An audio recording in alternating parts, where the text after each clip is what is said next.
கர்த்தர் எவ்வளோ ஆண்டவர் இந்த மாதத்தோடு உட்கார்ந்துருக்காரு, எவ்வளோ பெரிய சாட்சி. சாட்சின்றது வந்து ஒரு முக்கியமான காரணம். சாட்சி வந்து நம்ம வந்து சொல்லதான் ஆண்டவர் ஆசீர்வதிப்பார். என்னோட சாட்சி கேட்டீங்க ரொம்ப இருக்கு. ஆனால் ஆட்டோவில் போகும்போது வரும்போது சொல்லும் போது என் சாட்சியெல்லாம் கேட்டு எங்கே இருக்குது எந்த இருக்குன்னு விசாரிக்கிறாங்க. ஆனால் அப்படியும் வராங்க, வந்து கூட ரசிக்கப்பட்டும் வராங்க. ரசிக்கப்பட்டு வந்தாலும் அவங்க நல்லா ஊழியத்தில் பங்கெடுத்து நல்லா நம்மளுக்கு ஒரு இதுவாக இருந்து கூட இருந்து வராங்க. அதுவே ஒரு பெரிய இது. அதேமாரி நான் போன வாரத்தில் 12ஆம் தேதி 11ஆம் தேதி ஒருத்தர் காசு போட்டாங்க எனக்கு, ஒரு 15,000 ரூபாய். நான் எப்போவுமே கோழி எடுப்பேன், கொள்ளுவேன், எல்லாம் பண்ணுவேன். ஆனால் அந்த டைமில் போய்ட்டு ஒருத்தருக்கு நான் கொடுக்கணும்னு ஒரு 10,000 ரூபாய் எடுத்தேன், வரவே இல்லை காசு. 2 வாட்டி போட்டேன், 3 வாட்டி போட்டேன், வரவே இல்லை சுத்தமாகவே. சரி பேலன்ஸ் நான் பார்க்கவே இல்லை. சரி ஒரு திடீர்னு பார்த்தா ஒருத்தர் 10,000 ரூபாய் நீங்கள் போடுறீங்களா அப்படின்னாங்க. போனால் 10,000 ரூபாய் காணும். காசு எங்கே போச்சுன்னு 5,000 ரூபாய் தாங்க. 10,000 ரூபாய் நம்ம எடுத்து ஒரு வேளை ஏடிஎம்ல எடுத்து எவனா எடுத்துட்டு போயிட்டாங்க.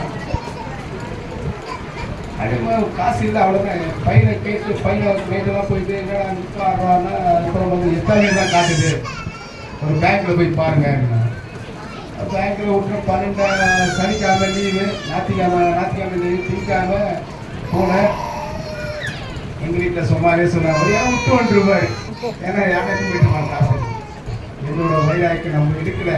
ஆனால் காசு கண்டிப்பாக இருக்கும், இல்லாமல் போவார். நான் அதை வந்து பெருசாகவே நினைக்கல, போச்சுன்னு அதை ஒரு இதுவாகவே நினைக்கல. சரி போய் பார்ப்போம். பேங்க்கில் போயிட்டு பார்த்தோம், அவங்ககிட்ட செல்லாம் எழுதி கொடுத்து லட்சம்லாம் எழுதி கொடுத்துட்டு வந்துட்டோம். விட்டுங்கன்னா நீங்கள் எடுத்தீங்களா? நான் எடுக்கிறேங்க, எடுத்து ஏடிஎம்மில் போட்டால் வரவே இல்லை சுத்தமாகவே இல்லை. சரி பார்த்து சொல்கிறேங்க. நான் சரி பார்த்து ஒரு நாள் அப்படியே ஃபுல்லாக அங்கே தான் வேலை. பேங்க்கு புக் எடுத்துவோம், அதே பார்த்துட்டு போயிட்டேன். திரும்பி பேங்க்கு புக் எடுத்துகிட்டு வந்து திரும்பி கொடுத்து எல்லாம் வந்துச்சு. சரி நீங்கள் போங்கன்ட்டாங்க. சரி வந்துட்டேன். வந்துட்டு ஆண்டவர் வந்து சாதாரண ஒரு ஆண்டவர் இல்லை, உண்மையான தேவன். ஏன்னா நம்ம ஜபிக்கிற ஜபம் அதேமாரி எஸ்டர் வந்து அன்னைக்கு ஜபம் பண்ணும்போது யாருக்கும் காசு தேவைப்படுறது, ரொம்ப அவஸ்தப்படுறாங்க. ஆனால் உண்மையிலே நான் கர்த்தர் வந்து நாங்கள் வந்து அதை நினைக்கல. ஆனால் அவங்க சொல்லும் போது பார்த்தா அதுக்கப்புறம் போய் கேட்டு ரிசர்ச் பார்த்தா டக்குன்னு 10,000 ரூபாய் அதில் வந்து உயிர். ஆண்டவர் எவ்வளோ ஒரு பெரிய ஒரு காசு எங்கேயும் போகல. ஆண்டவர் பெரிய சாட்சி வந்து ரொம்ப முக்கியமானது. ஏன்னா நம்ம விட்டுட்டோம்னு இருந்தால நம்ம மேலே எடுப்பேன். சில டைமில் எனக்கு சில டைம் தெரியாது, அது எடுத்துட்டோம், சரி முடிஞ்சிச்சு. அதேமாரி வந்து வீட்டு கூட்டன்றது ரொம்ப முக்கியமான கணக்கு. போன வாரம் வீட்டு கூட்டம் நடத்தணும், ரொம்ப மகிமையாக இருந்தது, ரொம்ப நல்லா இருந்தது. அது ரொம்ப ஆச்சரியமாக இருந்தது. அதேமாரி மாதம் நடத்த திரும்பியாக நீங்கள் பயன்படுத்தணும். எங்களுக்கு மாதம் ஆண்டவர் நடத்துறதுக்கு எங்களுக்கு ஒரு கையகமாக இருந்து ஊழியத்தில் பங்கெடுக்கணும். மெயினாக ஊழியன்றது ரொம்ப முக்கியமான காரியம். ஊழியத்தில் சொல்கிறவங்க கண்டிப்பாக செயல்படணும், அதான் முக்கியமான கதை.